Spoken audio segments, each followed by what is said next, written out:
A Connecticut Yankee in King Arthur's Court, by Mark Twain, Chapter 17. A Royal Banquet. Madame, seeing me pacific and unresentful, no doubt judged that I was deceived by her excuse, for her fright dissolved away, and she was soon so importunate to have me give an exhibition and kill somebody, that the thing grew to be embarrassing.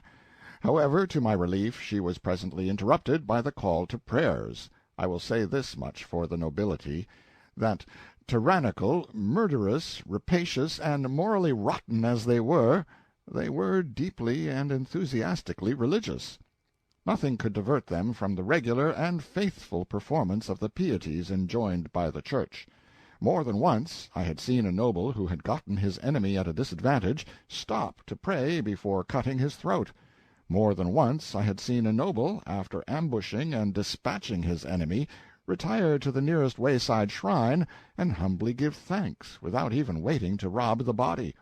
There was to be nothing finer or sweeter in the life of even Benvenuto Cellini, that rough-hewn saint, 10 centuries later.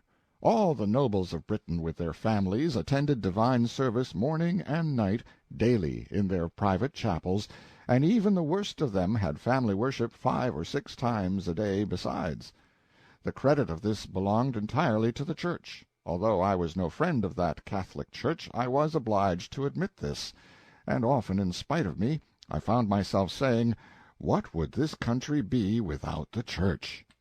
After prayers we had dinner in a great banqueting hall, which was lighted by hundreds of grease jets, and everything was as fine and lavish and rudely splendid as might become the royal degree of the hosts. At the head of the hall, on a dais, was the table of the King, Queen, and their son Prince Uwaine. Stretching down the hall from this was the general table on the floor. At this, above the salt, sat the visiting nobles and the grown members of their families of both sexes. The resident court, in effect, 61 persons. Below the salt sat minor officers of the household with their principal subordinates, altogether 118 persons sitting, and about as many liveried servants standing behind their chairs, or serving in one capacity or another. It was a very fine show. In a gallery a band with cymbals, horns, harps, and other horrors opened the proceedings with what seemed to be the crude first draft or original agony of the wail known to later centuries as "In the Sweet By and By." It was new, and ought to have been rehearsed a little more. For some reason or other the Queen had the composer hanged after dinner. After this music, the priest who stood behind the royal table said a noble long grace in ostensible Latin. Then the battalion of waiters broke away from their posts and darted, rushed, flew, fetched, and carried, and the mighty feeding began. No words anywhere, but absorbing attention to business.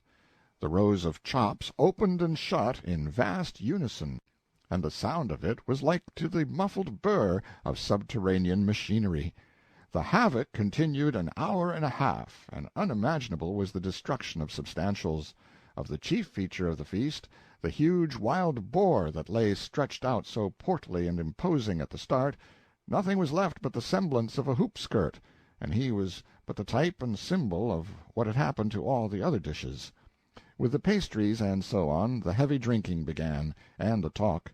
Gallon after gallon of wine and mead disappeared, and everybody got comfortable, then happy, then sparklingly joyous, both sexes, and by pretty noisy. Men told anecdotes that were terrific to hear, but nobody blushed, and when the nub was sprung, the assemblage let go with a horse laugh that shook the fortress. Ladies answered back with historiettes that would almost have made Queen Margaret of Navarre, or even the great Elizabeth of England, hide behind a handkerchief, but nobody hid here, but only laughed, howled, you may say. In pretty much all of these dreadful stories, ecclesiastics were the hardy heroes, but that didn't worry the chaplain any. He had his laugh with the rest. More than that, upon invitation he roared out a song which was of as daring a sort as any that was sung that night.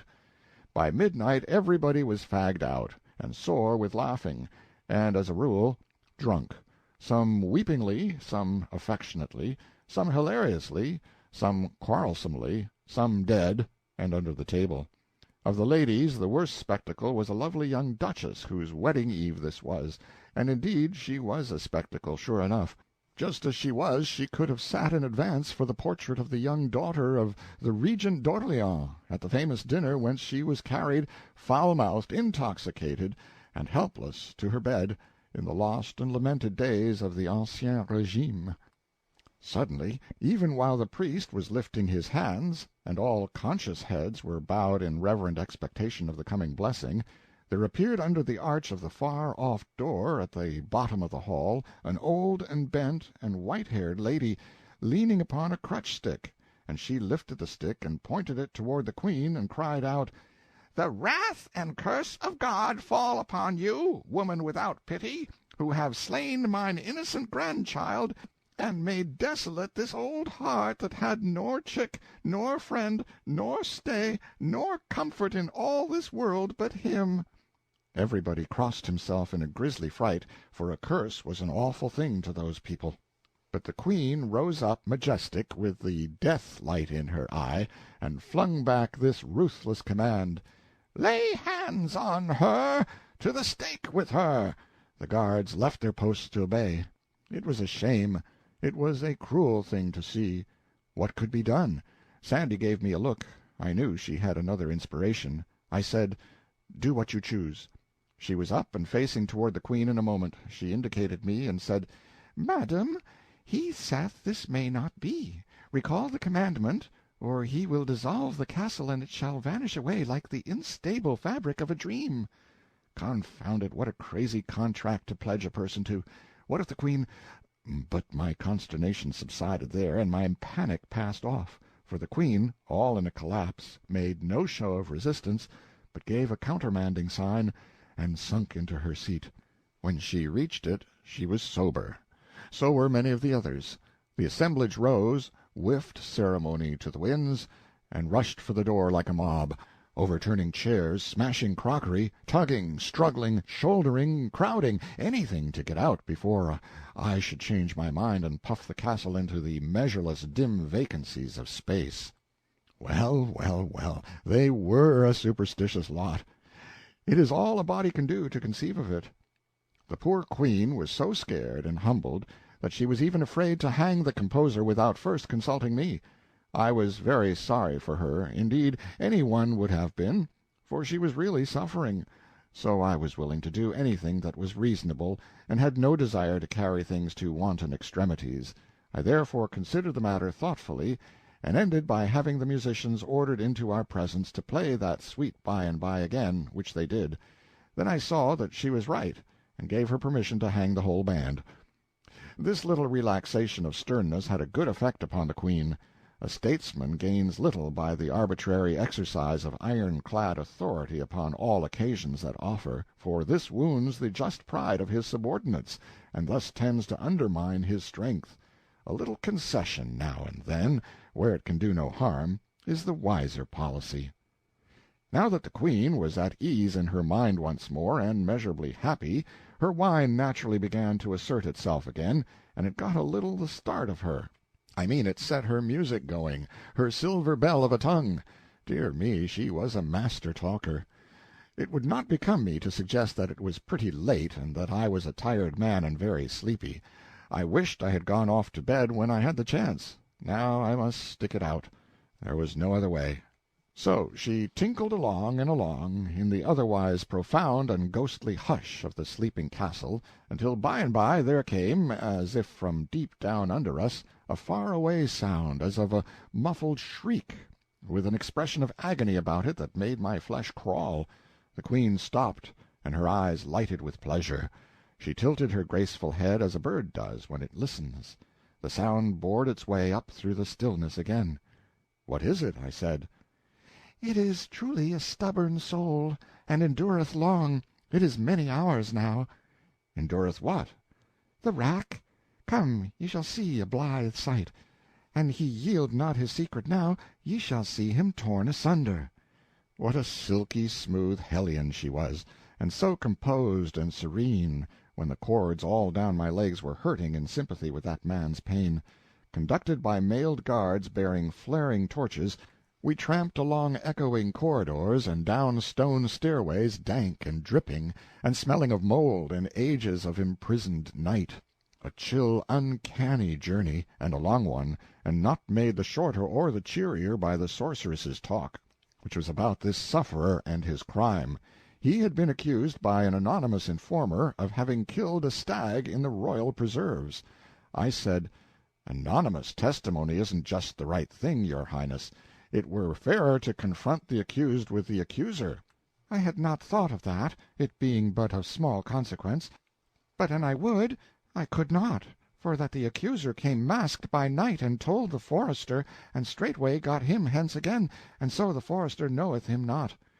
"Then is this unknown the only person who saw the stag killed?" "Marry, no man saw the killing, but this unknown saw this hardy wretch near to the spot where the stag lay, and came with right loyal zeal and betrayed him to the forester." "And so the unknown was near the dead stag, too?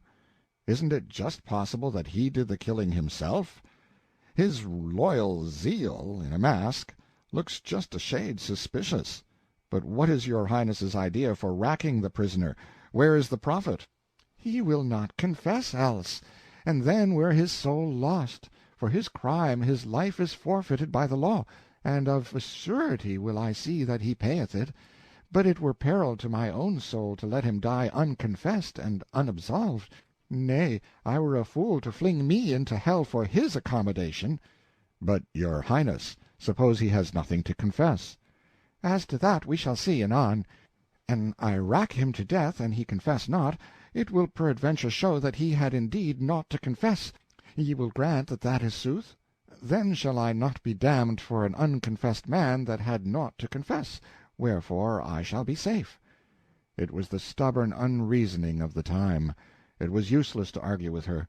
Arguments have no chance against petrified training. They wear it as little as the waves wear a cliff. And her training was everybody's. The brightest intellect in the land would not have been able to see that her position was defective.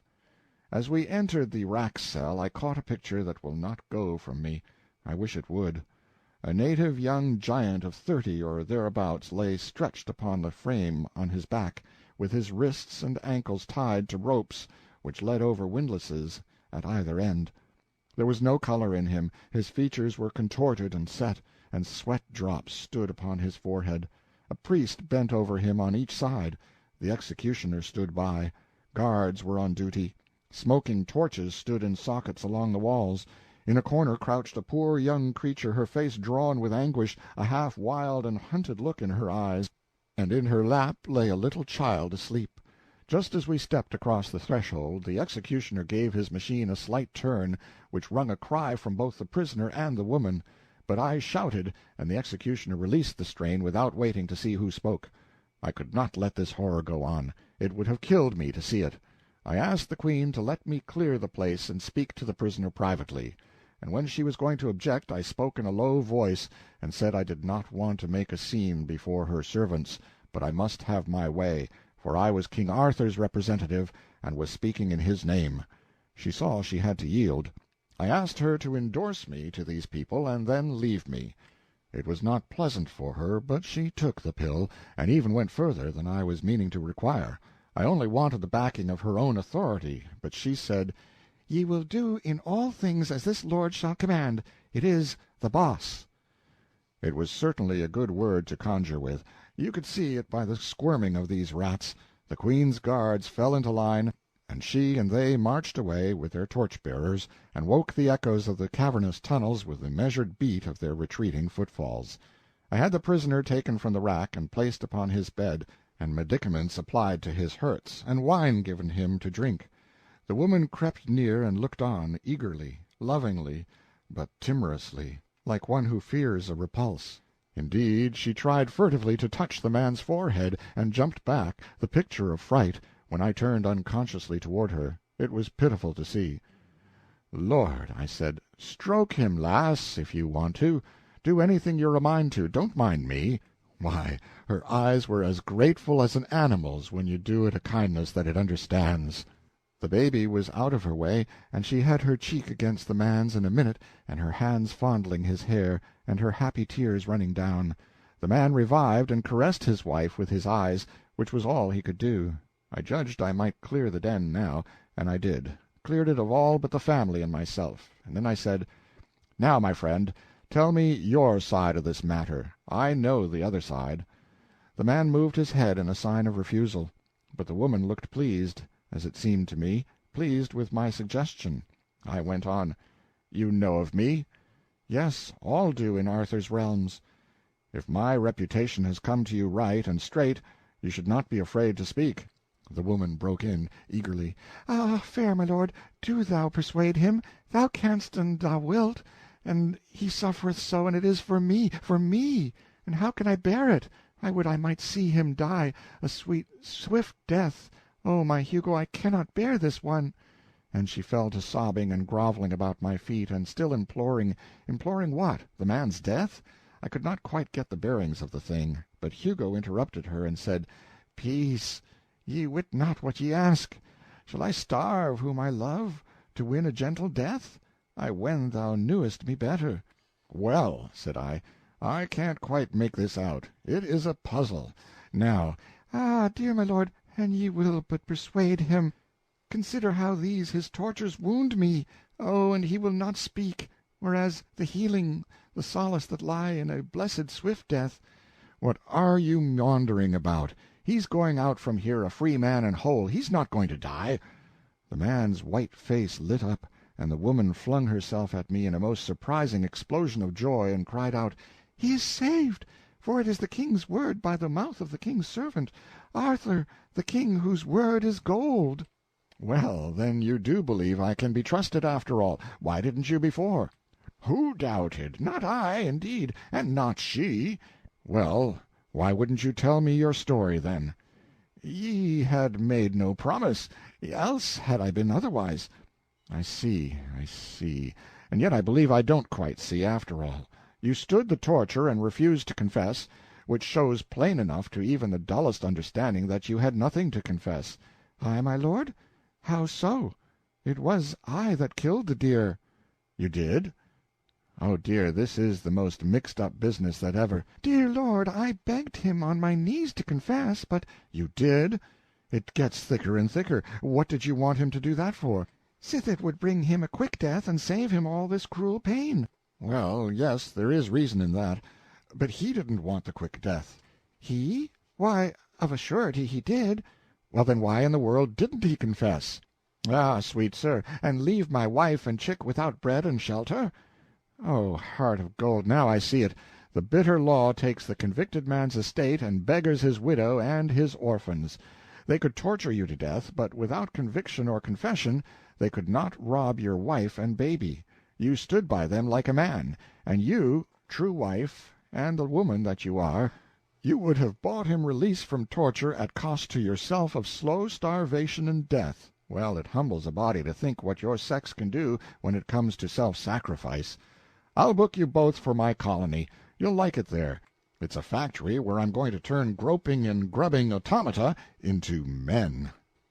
End of chapter 17.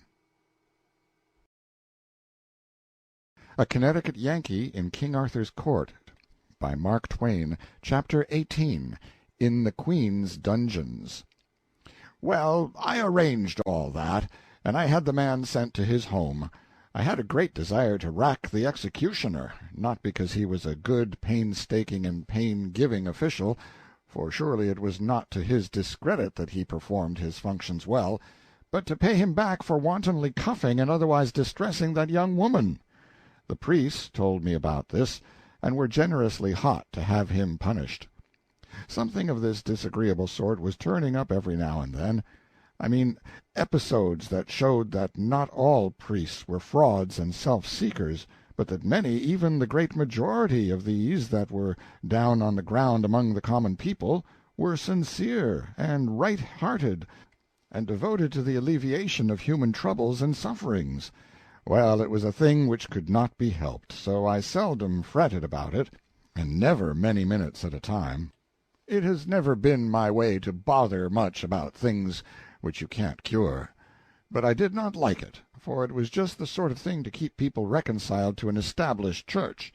We must have a religion, it goes without saying, but my idea is to have it cut up into 40 free sects, so that they will police each other, as had been the case in the United States in my time.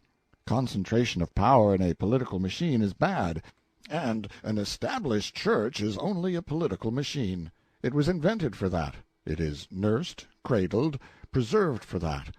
It is an enemy to human liberty, and does no good which it could not better do in a split-up and scattered condition. That wasn't law, it wasn't gospel, it was only an opinion, my opinion, and I was only a man, one man. So it wasn't worth any more than the Pope's, or any less for that matter.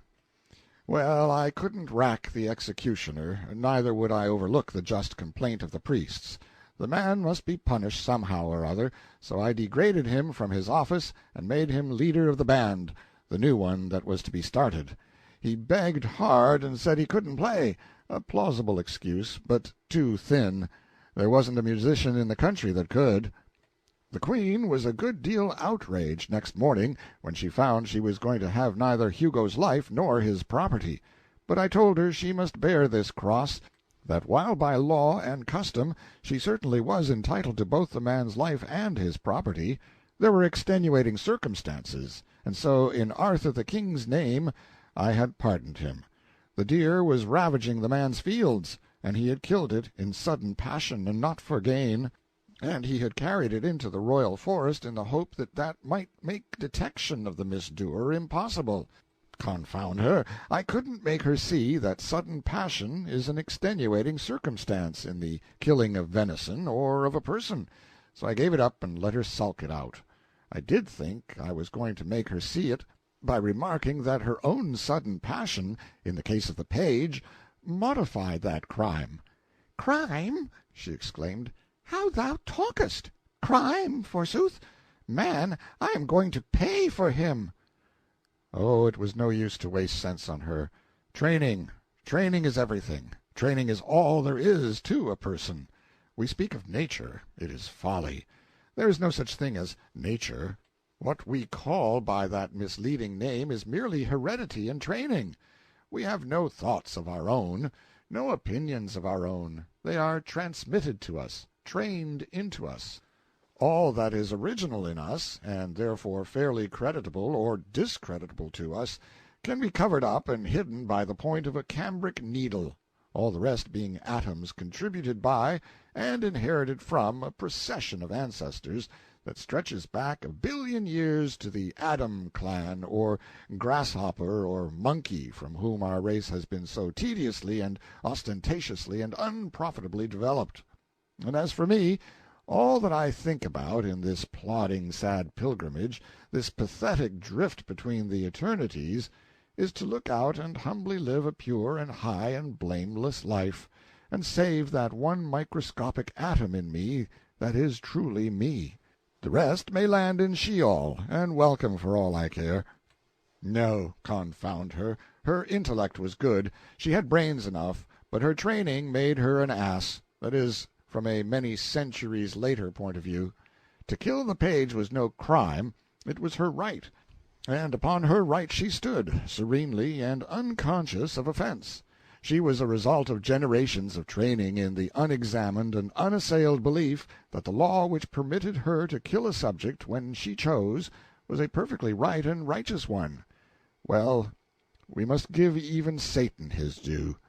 She deserved a compliment for one thing, and I tried to pay it, but the words stuck in my throat. She had a right to kill the boy, but she was in no wise obliged to pay for him. That was law for some other people, but not for her. She knew quite well that she was doing a large and generous thing to pay for that lad, and that I ought in common fairness to come out with something handsome about it, but I couldn't. My mouth refused. I couldn't help seeing in my fancy that poor old grandma with the broken heart, and that fair young creature lying butchered, his little silken pomps and vanities laced with his golden blood. How could she pay for him? Whom could she pay? And so, well knowing that this woman, trained as she had been, deserved praise, even adulation, I was yet not able to utter it, trained as I had been. The best I could do was to fish up a compliment from outside, so to speak, and the pity of it was that it was true. "Madam, your people will adore you for this." Quite true, but I meant to hang her for it some day if I lived. Some of those laws were too bad, altogether too bad. A master might kill his slave for nothing, for mere spite, malice, or to pass the time, just as we have seen that the crowned head could do it with his slave, that is to say, anybody. A gentleman could kill a free commoner and pay for him, cash or garden truck. A noble could kill a noble without expense, as far as the law was concerned, but reprisals in kind were to be expected. Any body could kill somebody, except the commoner and the slave. These had no privileges. If they killed, it was murder, and the law wouldn't stand murder. It made short work of the experimenter, and of his family, too, if he murdered somebody who belonged up among the ornamental ranks. If a commoner gave a noble even so much as a Damien's scratch, which didn't kill or even hurt, he got Damien's dose for it just the same. They pulled him to rags and tatters with horses, and all the world came to see the show and crack jokes and have a good time, and some of the performances of the best people present were as tough, and as properly unprintable, as any that have been printed by the pleasant Casanova in his chapter about the dismemberment of Louis XV's poor awkward enemy. I had had enough of this grisly place by this time, and wanted to leave, but I couldn't, because I had something on my mind that my conscience kept prodding me about, and wouldn't let me forget. If I had the remaking of man, he wouldn't have any conscience. It is one of the most disagreeable things connected with a person, and although it certainly does a great deal of good, it cannot be said to pay in the long run. It would be much better to have less good and more comfort. Still, this is only my opinion. I am only one man. Others with less experience may think differently. They have a right to their view. I only stand to this. I have noticed my conscience for many years, and I know it is more trouble and bother to me than anything else I started with. I suppose that in the beginning I prized it, because we prize anything that is ours, and yet how foolish it was to think so. If we look at it in another way, we see how absurd it is. If I had an anvil in me, would I prize it? Of course not. And yet, when you come to think, there is no real difference between a conscience and an anvil. I mean, for comfort. I have noticed it 1,000 times. And you could dissolve an anvil with acids when you couldn't stand it any longer, but there isn't any way that you can work off a conscience, at least so it will stay worked off. Not that I know of, anyway. There was something I wanted to do before leaving, but it was a disagreeable matter, and I hated to go at it. Well, it bothered me all the morning. I could have mentioned it to the old king, but what would be the use? He was but an extinct volcano. He had been active in his time, but his fire was out this good while. He was only a stately ash-pile now, gentle enough and kindly enough for my purpose, without doubt, but not usable. He was nothing, this so-called king. The queen was the only power there, and she was a Vesuvius. As a favor, she might consent to warm a flock of sparrows for you, but then she might take that very opportunity to turn herself loose and bury a city. However, I reflected that as often as any other way, when you are expecting the worst, you get something that is not so bad after all. So I braced up and placed my matter before her Royal Highness. I said I had been having a general jail delivery at Camelot and among neighboring castles, and with her permission I would like to examine her collection, her bric-a-brac, that is to say, her prisoners. She resisted, but I was expecting that. But she finally consented. I was expecting that, too, but not so soon. That about ended my discomfort. She called her guards and torches, and we went down into the dungeons. These were down under the castle's foundations, and mainly were small cells hollowed out of the living rock. Some of these cells had no light at all. In one of them was a woman, in foul rags, who sat on the ground and would not answer a question or speak a word, but only looked up at us once or twice through a cobweb of tangled hair, as if to see what casual thing it might be that was disturbing with sound and light the meaningless dull dream that was become her life. After that she sat bowed, with her dirt-caked fingers idly interlocked in her lap, and gave no further sign. This poor rack of bones was a woman of middle age, apparently, but only apparently. She had been there 9 years, and was 18 when she entered. She was a commoner, and had been sent here on her bridal night by Sir Bruce Sansepite, a neighboring lord whose vassal her father was, and to which said lord she had refused what has since been called le droit du seigneur, and, moreover, had opposed violence to violence, and spilt half a gill of his almost sacred blood. The young husband had interfered at that point, believing the bride's life in danger, and had flung the noble out into the midst of the humble and trembling wedding guests, in the parlor, and left him there astonished at this strange treatment, and implacably embittered against both bride and groom. The said lord, being cramped for dungeon-room, had asked the Queen to accommodate his 2 criminals, and here in her Bastille they had been ever since. Hither, indeed, they had come before their crime was an hour old, and had never seen each other since. Here they were, kennelled like toads in the same rock.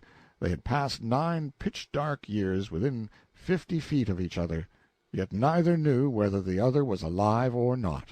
All the first years their only question had been, asked with beseechings and tears that might have moved stones in time, perhaps, but hearts are not stones, "Is he alive? Is she alive?" But they had never got an answer, and at last that question was not asked any more, or any other. I wanted to see the man after hearing all this. He was 34 years old, and looked 60. He sat upon a squared block of stone, with his head bent down, his forearms resting on his knees, his long hair hanging like a fringe before his face, and he was muttering to himself. He raised his chin and looked us slowly over, in a listless, dull way, blinking with the distress of the torchlight, then dropped his head and fell to muttering again, and took no further notice of us. There were some pathetically suggestive dumb witnesses present. On his wrists and ankles were cicatrices, old smooth scars, and fastened to the stone on which he sat was a chain with manacles and fetters attached. But this apparatus lay idle on the ground, and was thick with rust. Chains cease to be needed after the spirit has gone out of a prisoner. I could not rouse the man, so I said we would take him to her and see, to the bride who was the fairest thing in the earth to him once, roses, pearls, and dew made flesh for him. A wonder-work, the master-work of nature, with eyes like no other eyes, and voice like no other voice, and a freshness and lithe young grace and beauty that belonged properly to the creatures of dreams, as he thought, and to no other. The sight of her would set his stagnant blood leaping, the sight of her. But it was a disappointment.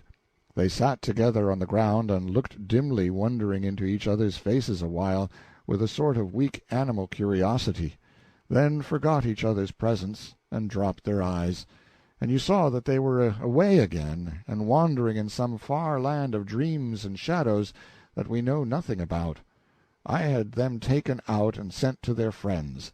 The Queen did not like it much. Not that she felt any personal interest in the matter, but she thought it disrespectful to Sir Bruce Sansepite. However, I assured her that if he found he couldn't stand it, I would fix him so that he could. I set 47 prisoners loose out of those awful rat-holes, and left only one in captivity. He was a lord, and had killed another lord, a sort of kinsman of the Queen. That other lord had ambushed him to assassinate him, but this fellow had got the best of him and cut his throat. However, it was not for that I left him jailed, but for maliciously destroying the only public well in one of his wretched villages. The Queen was bound to hang him for killing her kinsman, but I would not allow it. It was no crime to kill an assassin. But I said I was willing to let her hang him for destroying the well, so she concluded to put up with that, as it was better than nothing. Dear me, for what trifling offenses the most of those 47 men and women were shut up there! Indeed, some were there for no distinct offense at all, but only to gratify somebody's spite, and not all was the Queen's by any means, but a friend's. The newest prisoner's crime was a mere remark which he had made.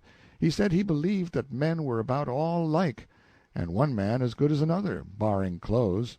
He said he believed that if you were to strip the nation naked and send a stranger through the crowd, he couldn't tell the king from a quack doctor, nor a duke from a hotel clerk. Apparently here was a man whose brains had not been reduced to an ineffectual mush by idiotic training. I set him loose and sent him to the factory. Some of the cells carved in the living rock were just behind the face of the precipice, and in each of these an arrow-slit had been pierced outward to the daylight, and so the captive had a thin ray from the blessed sun for his comfort. The case of one of these poor fellows was particularly hard. From his dusky swallow's hole high up in that vast wall of native rock, he could peer out through the arrow-slit and see his own home off yonder in the valley. And for 22 years he had watched it, with heartache and longing, through that crack. He could see the lights shine there at night, and in the daytime he could see figures go in and come out. His wife and children, some of them no doubt, though he could not make out at that distance. In the course of years he noted festivities there, and tried to rejoice, and wondered if they were weddings or what they might be. And he noted funerals, and they wrung his heart. He could make out the coffin, but he could not determine its size, and so could not tell whether it was wife or child. He could see the procession form, with priests and mourners, and move solemnly away, bearing the secret with them.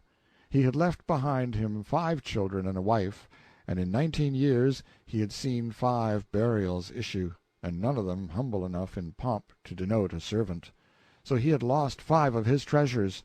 There must still be one remaining, one now infinitely, unspeakably precious. But which one, wife or child?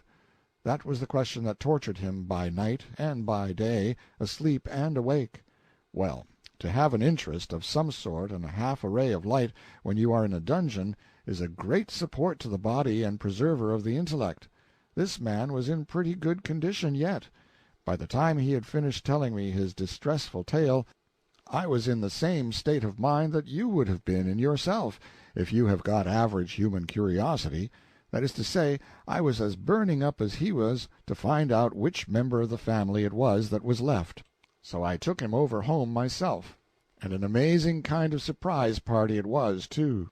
Typhoons and cyclones of frantic joy, and whole Niagaras of happy tears, and by George, we found the aforetime young matron graying toward the imminent verge of her half-century, and the babies all men and women, and some of them married and experimenting family-wise themselves, for not a soul of the tribe was dead. Conceive of the ingenious devilishness of that queen. She had a special hatred for this prisoner, and she had invented all those funerals herself, to scorch his heart with, and the sublimest stroke of genius of the whole thing was leaving the family invoice a funeral short, so as to let him wear his poor old soul out guessing. But for me he never would have got out. Morgan Le Fay hated him with her whole heart, and she never would have softened toward him. And yet his crime was committed more in thoughtlessness than deliberate depravity. He had said she had red hair. Well, she had, but that was no way to speak of it. When red-headed people are above a certain social grade, their hair is auburn. Consider it. Among these 47 captives there were 5 whose names, offenses, and dates of incarceration were no longer known. 1 woman and 4 men, all bent and wrinkled, and mind-extinguished patriarchs. They themselves had long ago forgotten these details. At any rate, they had mere vague theories about them, nothing definite, and nothing that they repeated twice in the same way. The succession of priests whose office it had been to pray daily with the captives and remind them that God had put them there for some wise purpose or other, and teach them that patience, humbleness, and submission to oppression was what he loved to see in parties of a subordinate rank, had traditions about these poor old human ruins, but nothing more.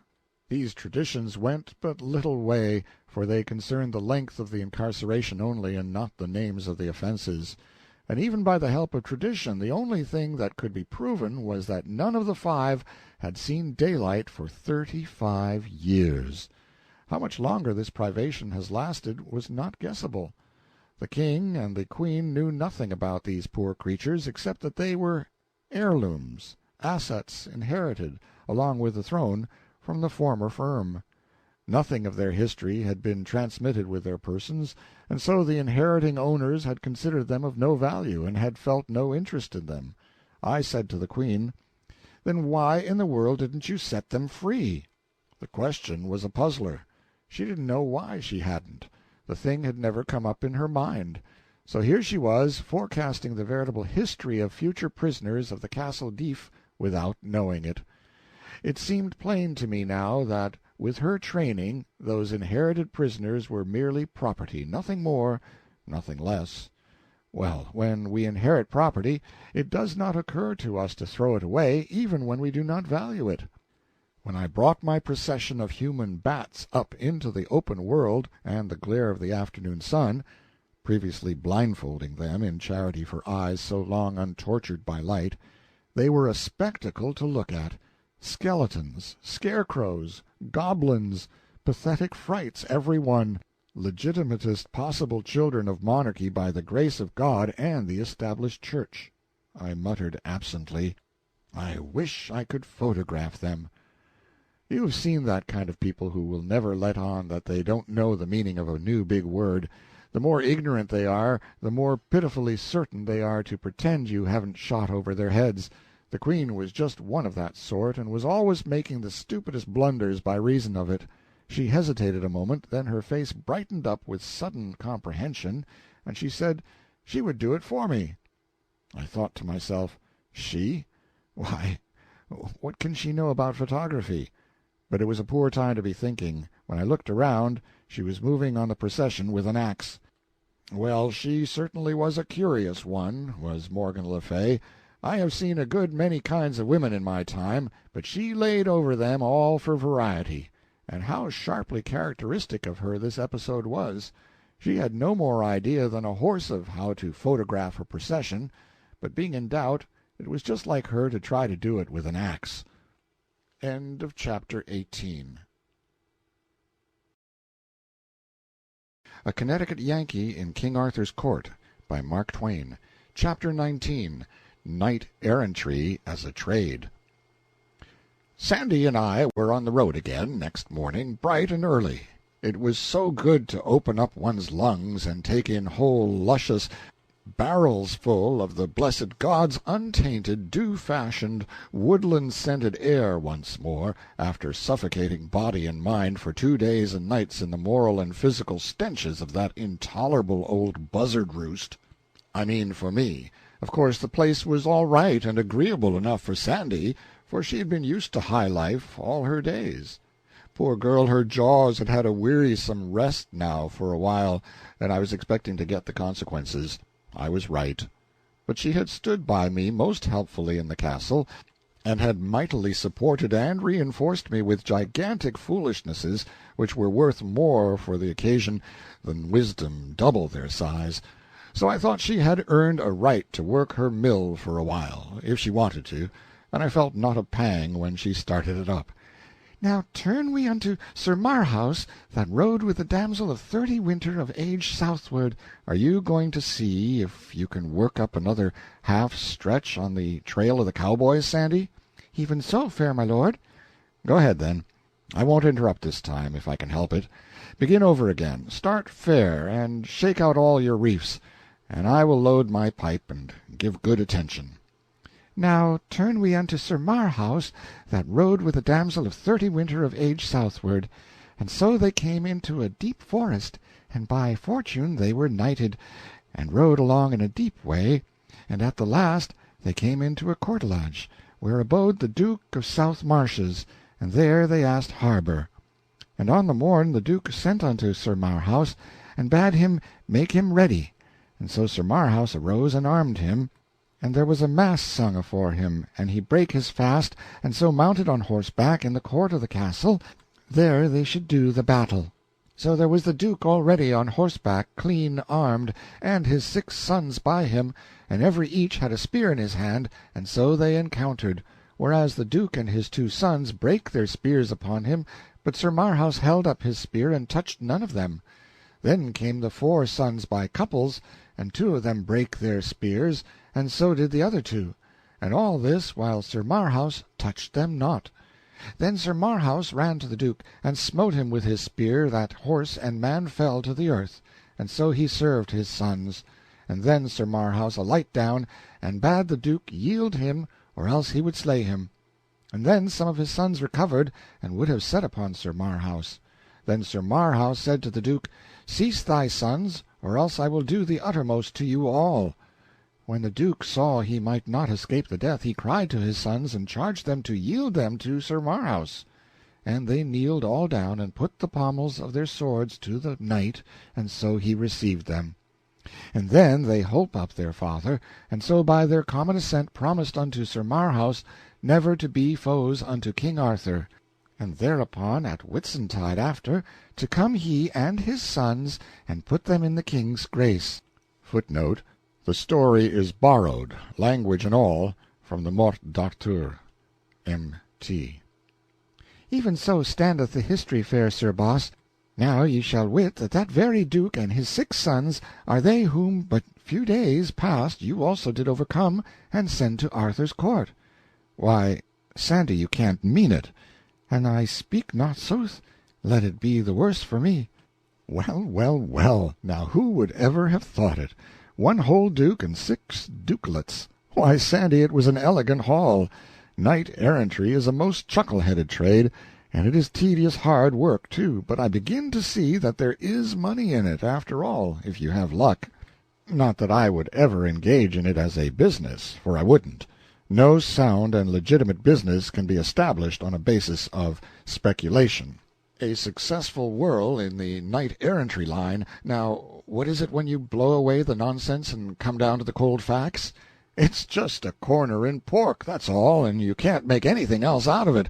You're rich, yes, suddenly rich, for about a day, maybe a week. Then somebody corners the market on you, and down goes your bucket shop. Ain't that so, Sandy?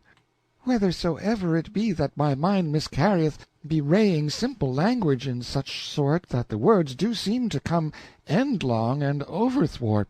There's no use in beating about the bush and trying to get around it that way, Sandy. It's so, just as I say. I know it's so. And, moreover, when you come right down to the bedrock, knight-errantry is worse than pork. For whatever happens, the pork's left, and so somebody's benefited anyway. But when the market breaks, in a knight-errantry world, and every knight in the pool passes in his checks, what have you got for assets? Just a rubbish pile of battered corpses and a barrel or two of busted hardware. Can you call those assets? Give me pork every time. Am I right? Ah, peradventure my head being distraught by the manifold matters whereunto the confusions of these but late adventured haps, and fortunings whereby not I alone, nor you alone, but every each of us, me seemeth— No, it's not your head, Sandy. Your head's all right, as far as it goes. But you don't know business. That's where the trouble is. It unfits you to argue about business, and you're wrong to be always trying. However, that aside, it was a good haul, anyway, and will breed a handsome crop of reputation in Arthur's court. And speaking of the cowboys, what a curious country this is for women and men that never get old. Now there's Morgan le Fay, as fresh and young as a Vassar pullet, to all appearances, and here is this old Duke of the South Marches, still slashing away with sword and lance at his time of life, after raising such a family as he has raised. As I understand it, Sir Gawaine killed 7 of his sons, and still he had 6 left for Sir Marhaus and me to take into camp. And then there was that damsel of 60 winter of age still excursioning around in her frosty bloom. How old are you, Sandy? It was the first time I ever struck a still place in her. The mill had shut down for repairs, or something. End of chapter 19. A Connecticut Yankee in King Arthur's Court, by Mark Twain. Chapter 20. The Ogre's Castle. Between 6 and 9 we made 10 miles, which was plenty for a horse carrying triple, man, woman, and armor. Then we stopped for a long nooning under some trees by a limpid brook. Right so came by and by a knight riding, and as he drew near he made dolorous moan, and by the words of it I perceived that he was cursing and swearing, yet nevertheless was I glad of his coming, for that I saw he bore a bulletin board, whereon in letters all of shining gold was writ, "Use Peterson's Prophylactic Toothbrush, all the go." I was glad of his coming, for even by this token I knew him for knight of mine. It was Sir Madok de la Montaine, a burly great fellow whose chief distinction was that he had come within an ace of sending Sir Launcelot down over his horse-tail once. He was never long in a stranger's presence without finding some pretext or other to let out that great fact. But there was another fact, of nearly the same size, which he never pushed upon anybody unasked, and yet never withheld when asked. That was, that the reason he didn't quite succeed was, that he was interrupted, and sent down over Horsetail himself. This innocent vast lubber did not see any particular difference between the two facts. I liked him, for he was earnest in his work, and very valuable.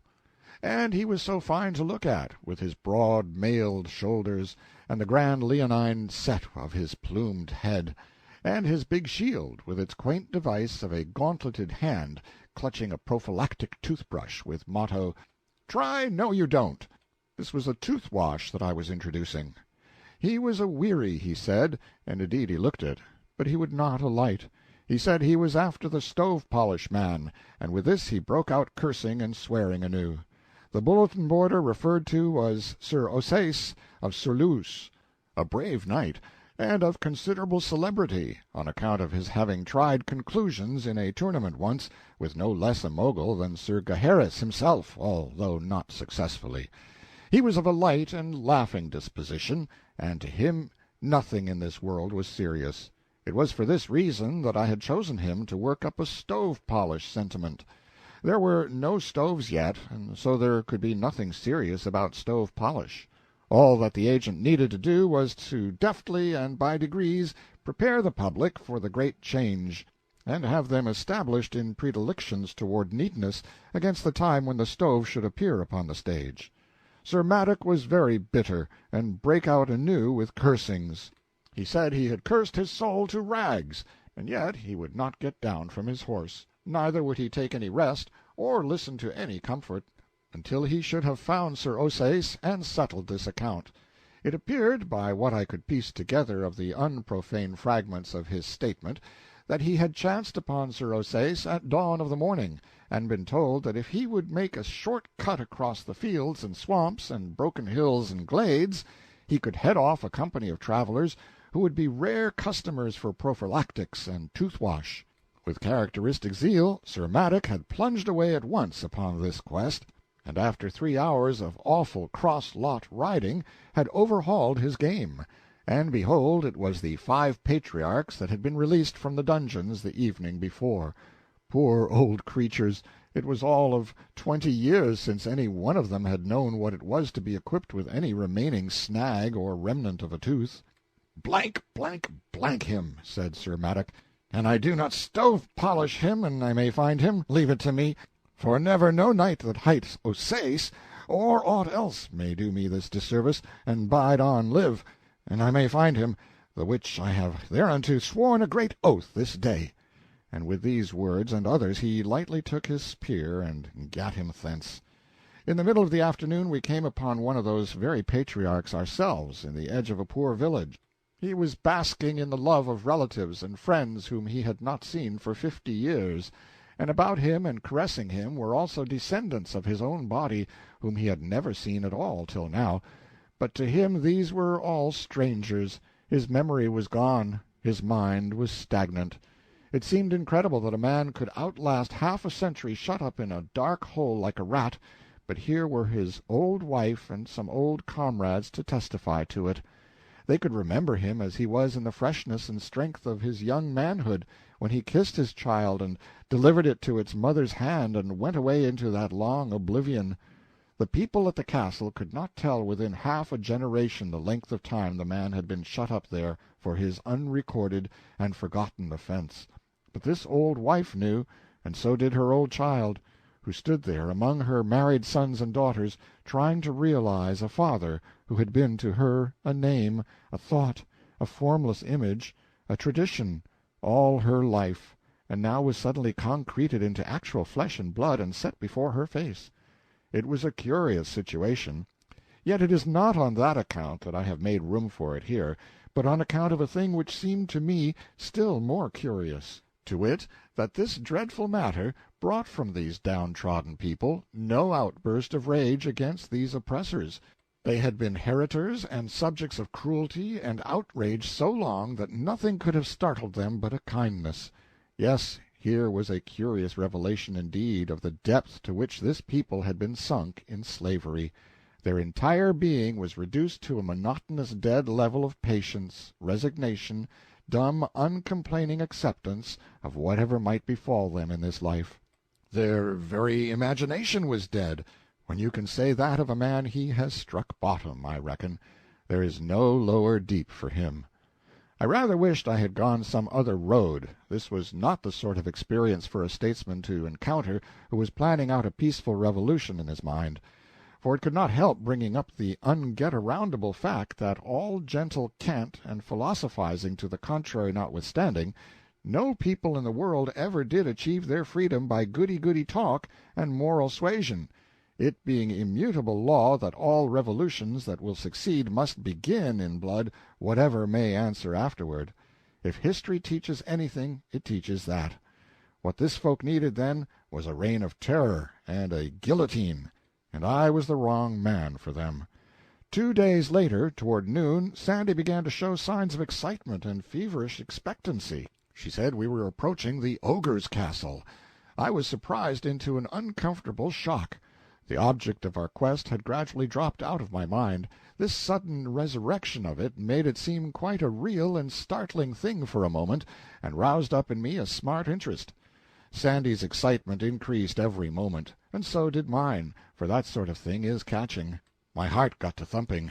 You can't reason with your heart. It has its own laws, and thumps about things which the intellect scorns. Presently, when Sandy slid from the horse, motioned me to stop, and went creeping stealthily, with her head bent nearly to her knees, toward a row of bushes that bordered a declivity, the thumpings grew stronger and quicker, and they kept it up while she was gaining her ambush and getting her glimpse over the declivity, and also while I was creeping to her side on my knees. Her eyes were burning now, as she pointed with her finger, and said in a panting whisper, "The castle! The castle! Lo, where it looms!" What a welcome disappointment I experienced! I said, "Castle? It is nothing but a pigsty with a wattled fence around it." She looked surprised and distressed. The animation faded out of her face, and during many moments she was lost in thought and silent. Then, "It was not enchanted aforetime," she said in a musing fashion, as if to herself.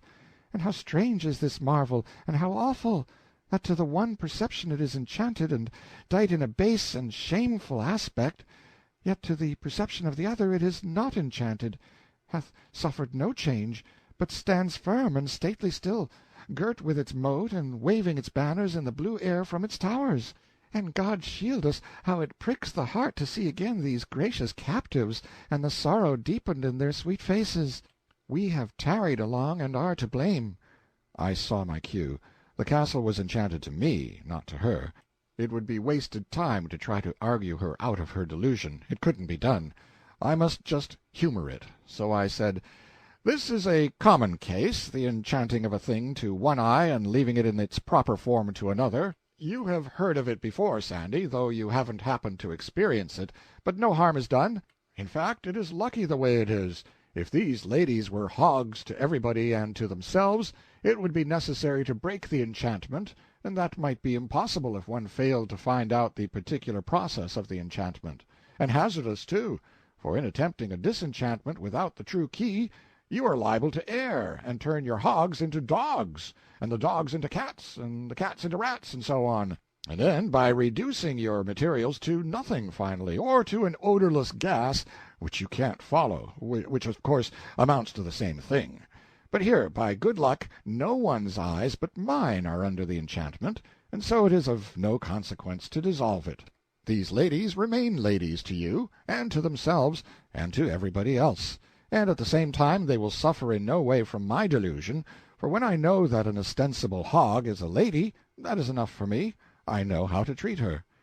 "Thanks, oh, sweet my lord, thou talkest like an angel, and I know that thou wilt deliver them, for that thou art minded to great deeds, and art as strong a knight of your hands, and as brave to will and to do, as any that is on live." "I will not leave a princess in the sty, Sandy. Are those three yonder, that to my disordered eyes are starveling swineherds—" "The ogres, are they changed also? It is most wonderful. Now I am fearful. For how canst thou strike with sure aim when 5 of their 9 cubits of stature are to 3 invisible? Ah, go warily, fair sir, this is a mightier emprise than I wend." "You be easy, Sandy. All I need to know is how much of an ogre is invisible. Then I know how to locate his vitals. Don't you be afraid. I will make short work of this bunco steerer. Stay where you are." I left Sandy kneeling there, corpse-faced, but plucky and hopeful, and rode down to the pigsty, and struck up a trade with the swineherds. I won their gratitude by buying out all the hogs at the lump sum of 16 pennies, which was rather above latest quotations. I was just in time, for the church, the lord of the manor, and the rest of the tax-gatherers would have been along next day and swept off pretty much all of the stock, leaving the swineherds very short of hogs and Sandy out of princesses. But now the tax people could be paid in cash, and there would be a stake left besides. One of the men had 10 children, and he said that last year, when a priest came and of his 10 pigs took the fattest one for tithes, the wife burst out upon him and offered him a child, and said, "Thou beast without bowels of mercy, why leave me my child, yet rob me of the wherewithal to feed it?" How curious! The same thing had happened in the Wales of my day under this same old established church, which was supposed by many to have changed its nature when it changed its disguise. I sent the 3 men away, and then opened the sty gate and beckoned Sandy to come, which she did, and not leisurely, but with the rush of a prairie fire. And when I saw her fling herself upon those hogs, with tears of joy running down her cheeks, and strain them to her heart, and kiss them and caress them, and call them reverently by grand princely names, I was ashamed of her, ashamed of the human race. We had to drive those hogs home 10 miles, and no ladies were ever more fickle-minded or contrary. They would stay in no road, no path. They broke out through the brush on all sides, and flowed away in all directions, over rocks and hills and the roughest places they could find. And they must not be struck or roughly accosted. Sandy could not bear to see them treated in ways unbecoming their rank. The troublesomest old sow of the lot had to be called "my lady" and "your highness," like the rest.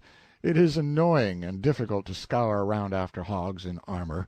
There was one small countess, with an iron ring in her snout and hardly any hair on her back, that was the devil for perversity. She gave me a race of an hour, over all sorts of country, and then we were right where we had started from, having made not a rod of real progress. I seized her at last by the tail, and brought her along squealing. When I overtook Sandy she was horrified, and said it was in the last degree indelicate to drag a countess by her train. We got the hogs home just at dark, most of them.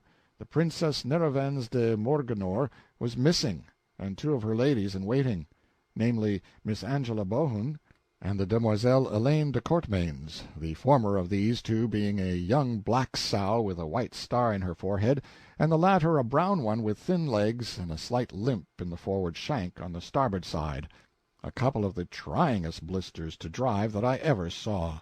Also among the missing were several mere baronesses, and I wanted them to stay missing, but no, all that sausage meat had to be found. So servants were sent out with torches to scour the woods and hills to that end. Of course the whole drove was housed in the house, and great guns! Well, I never saw anything like it, nor ever heard anything like it, and never smelt anything like it. It was like an insurrection in a gasometer. End of chapter 20.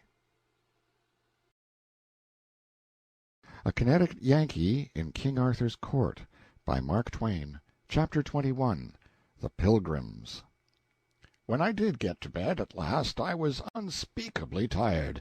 The stretching out and the relaxing of the long tense muscles, How luxurious, how delicious! But that was as far as I could get. Sleep was out of the question for the present. The ripping and tearing and squealing of the nobility up and down the halls and corridors was pandemonium come again, and kept me broad awake. Being awake, my thoughts were busy, of course, and mainly they busied themselves with Sandy's curious delusion. Here she was, as sane a person as the kingdom could produce, and yet, from my point of view, she was acting like a crazy woman.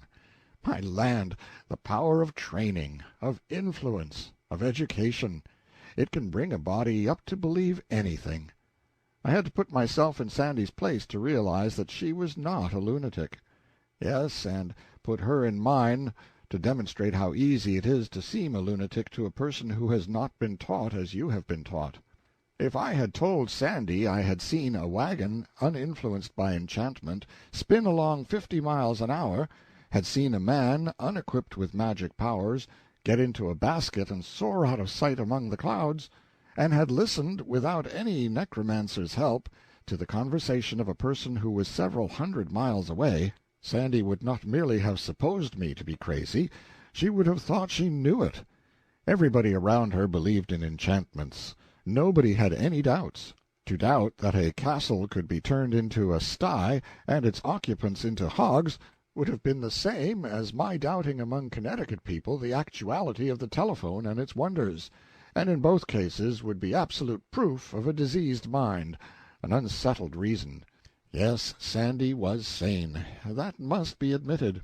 If I also would be sane, to Sandy, I must keep my superstitions about unenchanted and unmiraculous locomotives, balloons, and telephones to myself.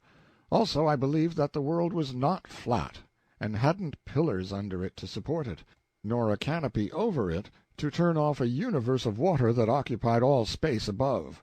But as I was the only person in the kingdom afflicted with such impious and criminal opinions, I recognized that it would be good wisdom to keep quiet about this matter too, if I did not wish to be suddenly shunned and forsaken by everybody as a madman.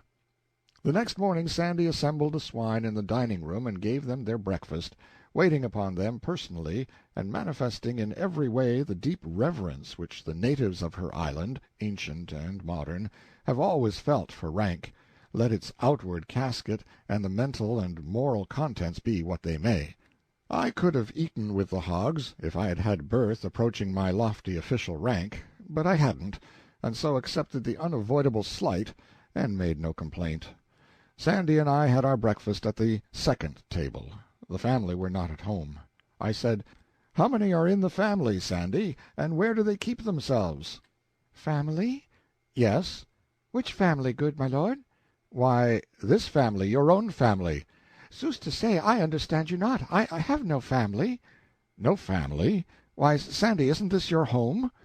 "Now, how indeed might that be? I have no home." "Well, then, whose home is this?" "Ah, wit you well I would tell you when I knew myself." "Come, you don't even know these people? Then who invited us here?" "None invited us. We but came, that is all." "Why, woman, this is a most extraordinary performance. The effrontery of it is beyond admiration. We blandly march into a man's house and cram it full of the only really valuable nobility the sun has yet discovered in the earth, and then it turns out that we don't even know the man's name. How did you ever venture to take this extravagant liberty? I supposed, of course, it was your home. What will the man say?" "What will he say? Forsooth, what can he say but give thanks?" "Thanks for what?" Her face was filled with a puzzled surprise. "Verily, thou troublest mine understanding with strange words. Do you dream that one of his estate is like to have the honor twice in his life to entertain company, such as we have brought to grace his house withal?" "Well, no, when you come to that. No, it's an even bet that this is the first time he has had a treat like this." "Then let him be thankful, and manifest the same by grateful speech and due humility. He were a dog, else, in the air, and the ancestor of dogs." To my mind the situation was uncomfortable. It might become more so. It might be a good idea to muster the hogs and move on. So I said, The day is wasting, Sandy. It is time to get the nobility together and be moving. Wherefore, fair sir and boss? We want to take them to their home, don't we? La, but list to him. They be of all the regions of the earth. Each must hie to her own home. Wend you we might do all these journeys in one so brief life as he hath appointed that created life, and thereto death, likewise with help of Adam, who by sin done through persuasion of his helpmeet, she being wrought upon the bewrayed by the beguilements of the great enemy of man, that serpent hight Satan, aforetime consecrated and set apart unto that evil work by overmastering spite and envy begotten in his heart through fell ambitions, that did blight and mildew a nature erst so white and pure, when so it hove with the shining multitudes, its brethren born in glade and shade of that fair heaven, wherein all such as native be to that rich estate and— Great Scott! My lord? Well, you know we haven't got time for this sort of thing. Don't you see, we could distribute these people around the earth in less time than it is going to take you to explain that we can't. We mustn't talk now, we must act. You want to be careful. You mustn't let your mill get the start of you that way, at a time like this. To business now, and sharp's the word. Who is to take the aristocracy home? Even their friends. These will come for them from the far parts of the earth. This was lightning from a clear sky, for unexpectedness, and the relief of it was like pardon to a prisoner. She would remain to deliver the goods, of course. Well then, Sandy, as our enterprise is handsomely and successfully ended, I will go home and report, and if ever another one— I also am ready. I will go with thee. This was recalling the pardon. How? How will you go with me? Why should you? Will I be traitor to my knight, dost think? That were dishonor. I may not part from thee until in knightly encounter in the field some overmatching champion shall fairly win and fairly wear me. I were to blame an I thought that that might ever hap. Elected for the long term, I sighed to myself. I may as well make the best of it. So then I spoke up and said, All right, let us make a start. While she was gone to cry her farewells over the pork, I gave that whole peerage away to the servants, and I asked them to take a duster and dust around a little where the nobilities had mainly lodged and promenaded, but they considered that that would be hardly worth while, and would moreover be a rather grave departure from custom, and therefore likely to make talk. A departure from custom, that settled it. It was a nation capable of committing any crime but that. The servants said they would follow the fashion, a fashion grown sacred through immemorial observance. They would scatter fresh rushes in all the rooms and halls, and then the evidence of the aristocratic visitation would be no longer visible. It was a kind of satire on nature. It was the scientific method, the geologic method. It deposited the history of the family in a stratified record, and the antiquary could dig through it and tell by the remains of each period what changes of diet the family had introduced successively for 100 years. The first thing we struck that day was a procession of pilgrims. It was not going our way, but we joined it, nevertheless, for it was hourly being borne in upon me now that if I would govern this country wisely, I must be posted in the details of its life, and not at second hand, but by personal observation and scrutiny. This company of pilgrims resembled Chaucer's in this, that it had in it a sample of about all the upper occupations and professions the country could show, and a corresponding variety of costume. There were young men and old men, young women and old women, lively folk and grave folk. They rode upon mules and horses, and there was not a side-saddle in the party, for this specialty was to remain unknown in England for 900 years yet. It was a pleasant, friendly, sociable herd, pious, happy, merry, and full of unconscious coarseness and innocent indecencies. What they regarded as the merry tale went the continual round and caused no more embarrassment than it would have caused in the best English society 12 centuries later. Practical jokes worthy of the English wits of the first quarter of the far-off 19th century were sprung here and there and yonder along the line, and compelled the delightedest applause. And sometimes when a bright remark was made at one end of the procession, and started on its travels toward the other, You could note its progress all the way by the sparkling spray of laughter it threw off from its bows as it plowed along, and also by the blushes of the mules in its wake. Sandy knew the goal and purpose of this pilgrimage, and she posted me. She said, "They journey to the Valley of Holiness, for to be blessed of the godly hermits and drink of the miraculous waters, and be cleansed from sin." "Where is this watering place?" "It lieth a 2-day journey hence, by the borders of the land that hight the Cuckoo Kingdom." "Tell me about it. Is it a celebrated place?" "Oh, of truth, yes. There be none more so. Of old time there lived there an abbot and his monks. Belike were none in the world more holy than these, for they gave themselves to study of pious books, and spoke not the one to the other, or indeed to any, and ate decayed herbs, and naught thereto, and slept hard, and prayed much, and washed never. Also they wore the same garment until it fell from their bodies through age and decay. Right so came they to be known of all the world by reason of these holy austerities, and visited by rich and poor, and reverenced." "Proceed." "But always there was lack of water there, whereas upon a time the holy abbot prayed, and for answer a great stream of clear water burst forth by miracle in a desert place. Now were the fickle monks tempted of the fiend, and they wrought with their abbot unceasingly by beggings and beseechings that he would construct a bath. And when he was become aweary, and might not resist more, he said, Have ye your will, then, and granted that they asked. Now mark thou what 'tis to forsake the ways of purity the which he loveth, and wanton with such as be worldly and an offence.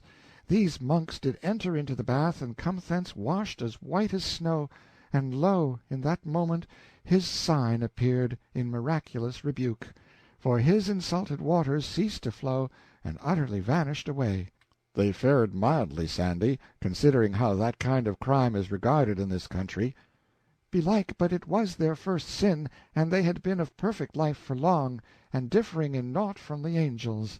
Prayers, tears, torturings of the flesh, all was vain to beguile that water to flow again, even processions, even burnt offerings, even votive candles to the Virgin, did fail every each of them, and all in the land did marvel."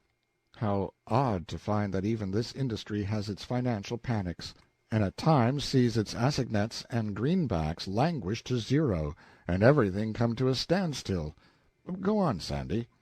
"And so upon a time, after year and day, the good abbot made humble surrender and destroyed the bath. And behold, his anger was in that moment appeased, and the waters gushed richly forth again, and even unto this day they have not ceased to flow in that generous measure." "Then I take it nobody has washed since." "He that would assay it could have his halter free, yes, and swiftly would he need it too." "The community has prospered since?" "Even from that very day. The fame of the miracle went abroad into all lands. From every land came monks to join. They came even as the fishes come, in shoals. And the monastery added building to building, and yet others to these, and so spread wide its arms and took them in. And nuns came also, and more again, and yet more, and built over against the monastery on the yon side of the vale, and added building to building, until mighty was that nunnery. And these were friendly unto those, and they joined their loving labors together, and together they built a fair and great foundling asylum midway of the valley between." "You spoke of some hermits, Sandy." "These have gathered there from the ends of the earth. A hermit striveth best where there be multitudes of pilgrims. Ye shall not find no hermit of no sort wanting. If any shall mention a hermit of a kind he thinketh new, and not to be found but in some far strange land, let him but scratch among the holes and caves and swamps that line that valley of holiness, and whatsoe'er be his breed, it skills not, he shall find a sample of it there." I closed up alongside of a burly fellow with a fat, good-humored face, proposing to make myself agreeable and pick up some further crumbs of fact. But I had hardly more than scraped acquaintance with him when he began eagerly and awkwardly to lead up, in the immemorial way, to that same old anecdote, the one Sir Dinadan told me, what time I got into trouble with Sir Sagramor, and was challenged of him on account of it. I excused myself, and dropped to the rear of the procession, sad at heart, willing to go hence from this troubled life, this vale of tears, this brief day of broken rest, of cloud and storm, of weary struggle and monotonous defeat, and yet shrinking from the change, as remembering how long eternity is, and how many have wended thither who know that anecdote. Early in the afternoon we overtook another procession of pilgrims, but in this one was no merriment, no jokes, no laughter, no playful ways, nor any happy giddiness, whether of youth or age. Yet both were here, both age and youth, gray old men and women, strong men and women of middle age, young husbands, young wives, little boys and girls, and 3 babies at the breast. Even the children were smileless. There was not a face among all these 100 people but was cast down, and bore that set expression of hopelessness which is bred of long and hard trials and old acquaintance with despair. They were slaves.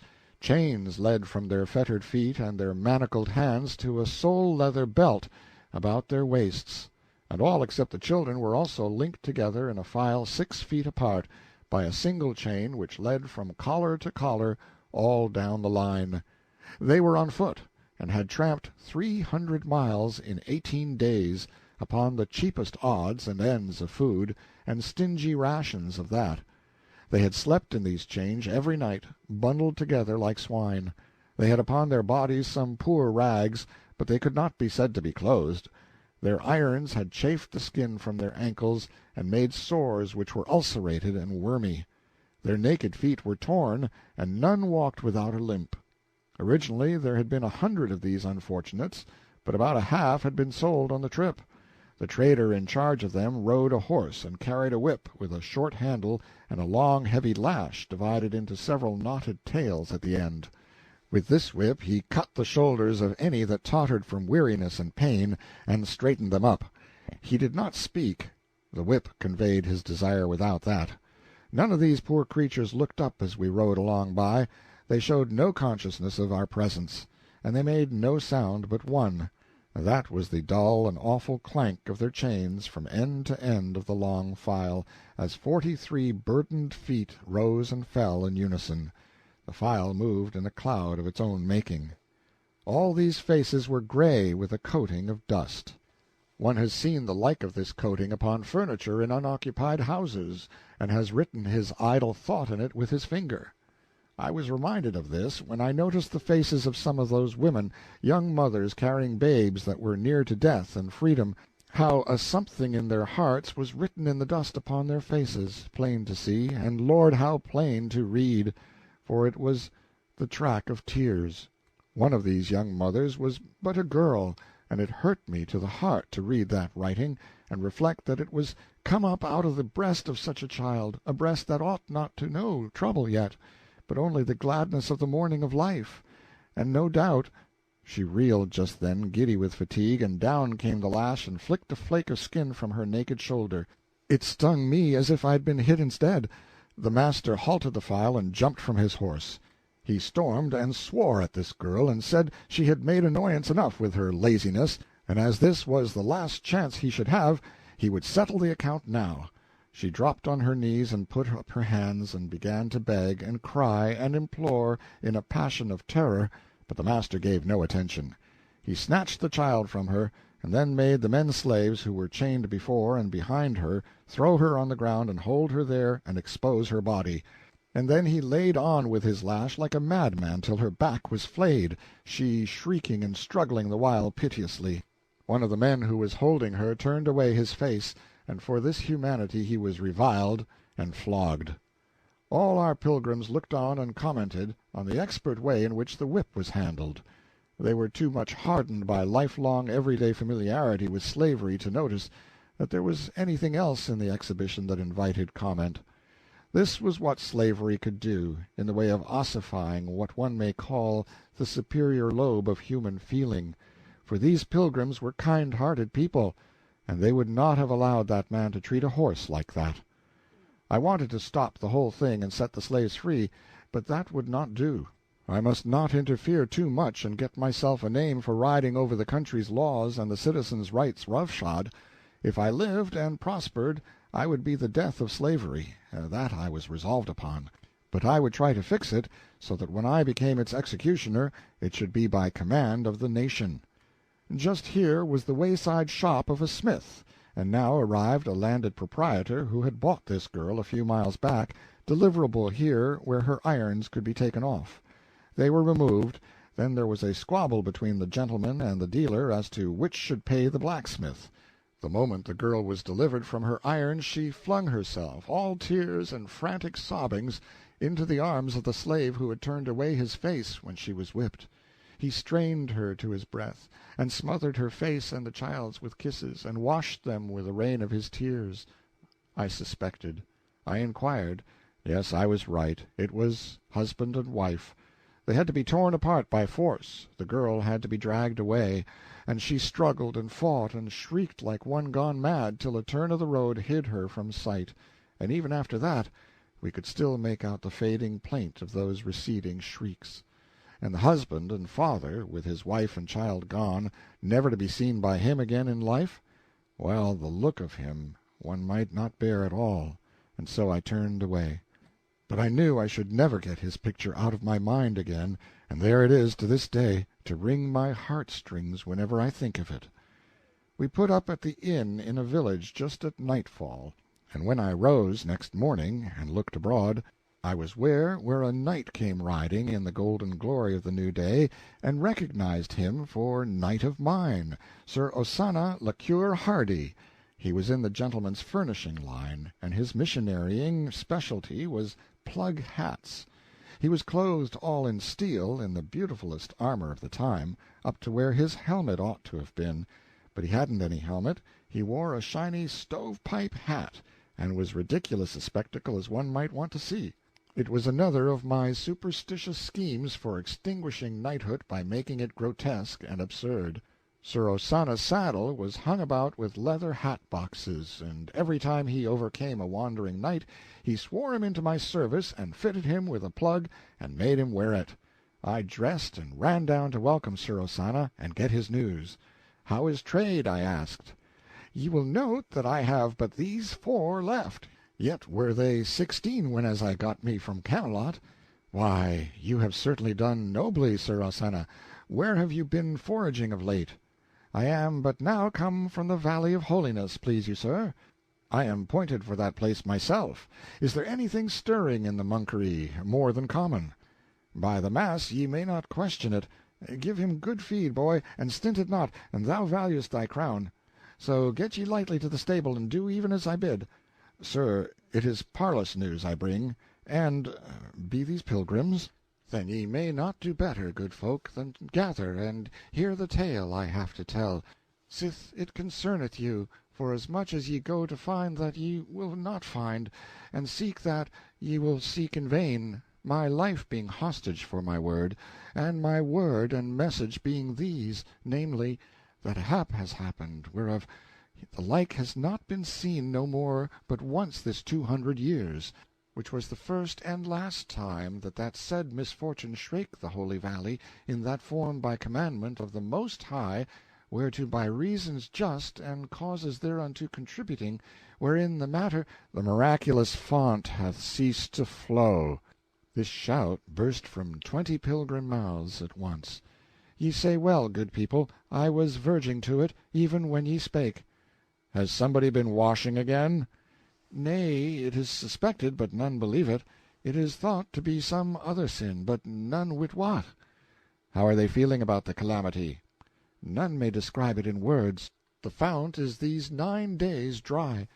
The prayers that did begin then, and the lamentations in sackcloth and ashes, and the holy processions, none of these have ceased nor night nor day. And so the monks and the nuns and the foundlings be all exhausted, and do hang up prayers writ upon parchment, sith that no strength is left in man to lift up voice. And at last they sent for thee, Sir Boss, to try magic and enchantment. And if you could not come, then was the messenger to fetch Merlin, and he is there these 3 days now, and saith he will fetch that water, though he burst the globe, and wreck its kingdoms to accomplish it. And right bravely doth he work his magic, and call upon his hellions to hie them hither and help. but not a whiff of moisture hath he started yet, even so much as might qualify as mist upon a copper mirror, and ye count not the barrel of sweat he sweateth betwixt sun and sun over the dire labours of his task. And if ye—" Breakfast was ready. As soon as it was over, I showed to Sir Ozana these words, which I had written on the inside of his hat: Chemical Department, Laboratory Extension, Section G, PXXP. Send 2 of first size, 2 of number 3, and 6 of number 4, together with the proper complimentary details, and 2 of my trained assistants. And I said, "Now get you to Camelot as fast as you can fly, brave knight, and show the writing to Clarence, and tell him to have these required matters in the Valley of Holiness with all possible dispatch." "I will well, Sir Boss." And he was off. Chapter 21. A Connecticut Yankee in King Arthur's Court, by Mark Twain. Chapter 22. The Holy Fountain. The Pilgrims were human beings, otherwise they would have acted differently. They had come a long and difficult journey, and now when the journey was nearly finished, they learned that the main thing they had come for had ceased to exist. They didn't do as horses or cats or angleworms would probably have done, turn back and get at something profitable. No, anxious as they had before been to see the miraculous fountain, they were as much as 40 times as anxious now to see the place where it had used to be. There is no accounting for human beings. We made good time, and a couple of hours before sunset we stood upon the high confines of the Valley of Holiness, and our eyes swept it from end to end and noted its features, that is, its large features. These were the 3 masses of buildings. They were distant and isolated temporalities, shrunken to toy constructions in the lonely waste of what seemed a desert, and was. Such a scene is always mournful, it is so impressively still, and looks so steeped in death.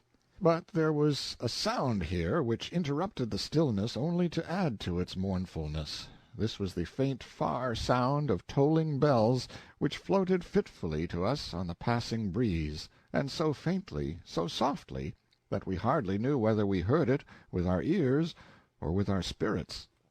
We reached the monastery before dark, and there the males were given lodging, but the women were sent over to the nunnery. The bells were close at hand now, and their solemn booming smote upon the ear like a message of doom. A superstitious despair possessed the heart of every monk and published itself in his ghastly face. Everywhere these black-robed, soft-sandaled, tallow-visaged spectres appeared, flitted about and disappeared, noiseless as the creatures of a troubled dream, and as uncanny. The old abbot's joy to see me was pathetic, even to tears, but he did the shedding himself. He said, "Delay not, son, but get to thy saving work. An we bring not the water back again, and soon, we are ruined, and the good work of 200 years must end. And see thou do it with enchantments that be holy, for the Church will not endure that work in her cause be done by devil's magic. When I work, father, be sure there will be no devil's work connected with it. I shall use no arts that come of the devil, and no elements not created by the hand of God. But is Merlin working strictly on pious lines?" "Ah, he said he would, my son, he said he would, and took oath to make his promise good." "Well, in that case let him proceed. But surely you will not sit idle by, but help." "I will not answer to mixed methods, father, neither would it be professional courtesy. 2 of a trade must not underbid each other. We might as well cut rates and be done with it. It would arrive at that in the end.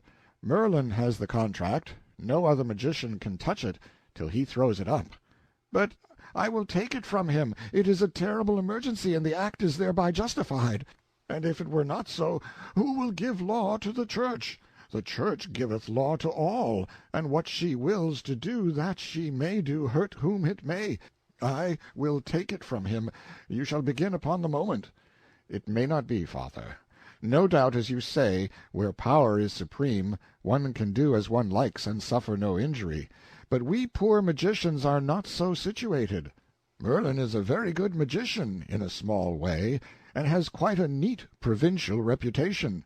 He is struggling along, doing the best he can, and it would not be etiquette for me to take his job until he himself abandons it."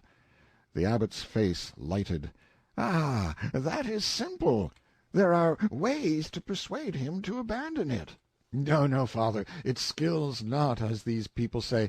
If he were persuaded against his will, he would load that well with a malicious enchantment which would balk me until I found out its secret. It might take a month. I could set up a little enchantment of mine which I call the telephone, and he could not find out its secret in 100 years. Yes, you perceive, he might block me for a month. Would you like to risk a month in a dry time like this?" "A month! The mere thought of it maketh me to shudder. Have it thy way, my son, but my heart is heavy with this disappointment. Leave me, and let me wear my spirit with weariness and waiting, even as I have done these 10 long days, counterfeiting thus the thing that is called rest, the prone body making outward sign of repose where inwardly is none." Of course it would have been best, all round, for Merlin to waive etiquette and quit, and call it half a day, since he would never be able to start that water, for he was a true magician of the time, which is to say, the big miracles, the ones that gave him his reputation, always had the luck to be performed when nobody but Merlin was present. He couldn't start this well with all this crowd around to see. A crowd was as bad for a magician's miracle in that day as it was for a spiritualist's miracle in mine. There was sure to be some skeptic on hand to turn up the gas at the crucial moment and spoil everything.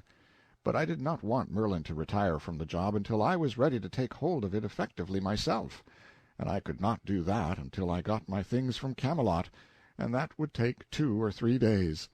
My presence gave the monks hope, and cheered them up a good deal, insomuch that they ate a square meal that night for the first time in 10 days.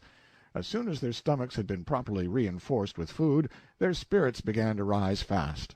When the mead began to go around, they rose faster. By the time everybody was half seas over, the holy community was in good shape to make a night of it.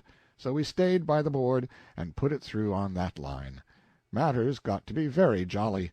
Good old questionable stories were told that made the tears run down and cavernous mouths stand wide, and the round bellies shake with laughter, and questionable songs were bellowed out in a mighty chorus that drowned the boom of the tolling bells. At last I ventured a story myself, and vast was the success of it. Not right off, of course, for the native of those islands does not, as a rule, dissolve upon the early applications of a humorous thing, but the 5th time I told it, they began to crack in places. The 8th time I told it, they began to crumble. At the 12th repetition they fell apart in chunks, and at the 15th they disintegrated, and I got a broom and swept them up. This language is figurative. Those islanders, well, they are slow pay at first, in the matter of return for your investment of effort, but in the end they make the pay of all other nations poor and small by contrast. I was at the well next day betimes. Merlin was there enchanting away like a beaver, but not raising the moisture. He was not in a pleasant humor, and every time I hinted that perhaps this contract was a shade too hefty for a novice, he unlimbered his tongue and cursed like a bishop, French bishop of the Regency days, I mean. Matters were about as I expected to find them. The fountain was an ordinary well. It had been dug in the ordinary way, and stoned up in the ordinary way. There was no miracle about it. Even the lie that had created its reputation was not miraculous. I could have told it myself, with one hand tied behind me. The well was in a dark chamber which stood in the center of a cut-stone chapel, whose walls were hung with pious pictures of a workmanship that would have made a chromo feel good, pictures historically commemorative of curative miracles which had been achieved by the waters when nobody was looking. That is, nobody but angels. They are always on deck when there is a miracle to the fore, so as to get put in the picture, perhaps. Angels are as fond of that as a fire company. Look at the old masters.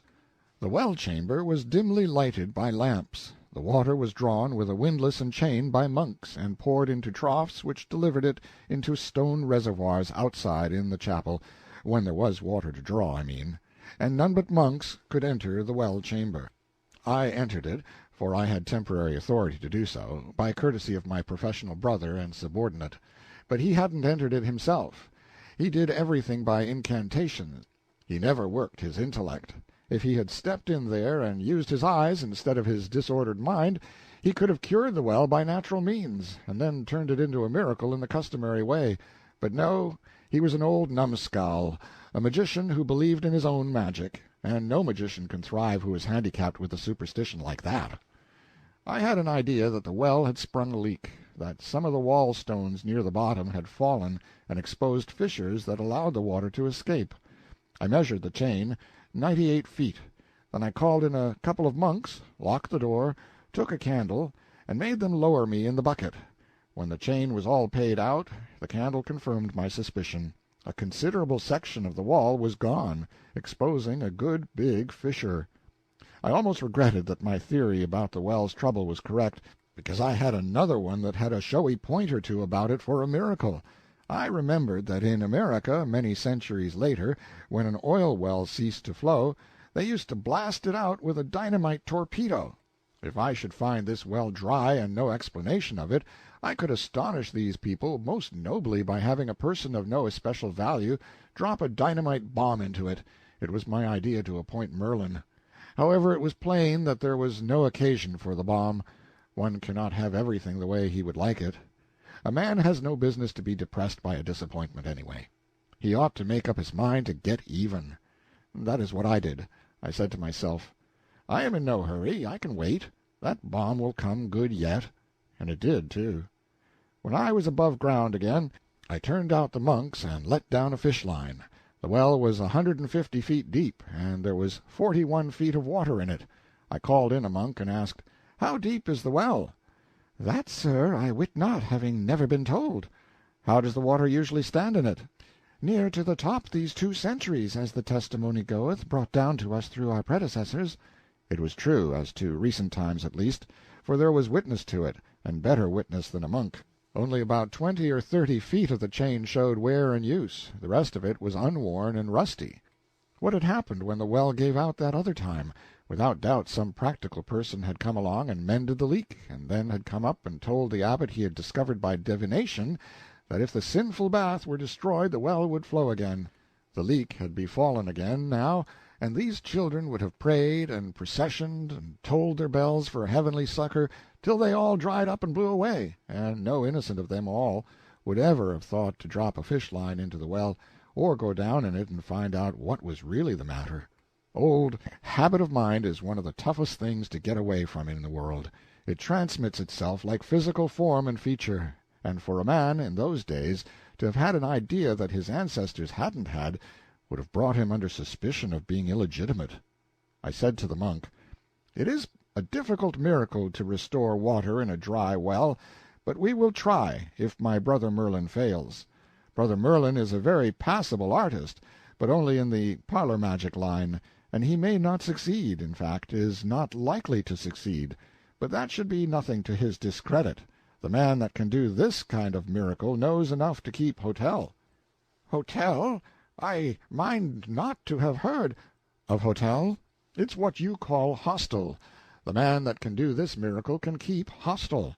I can do this miracle.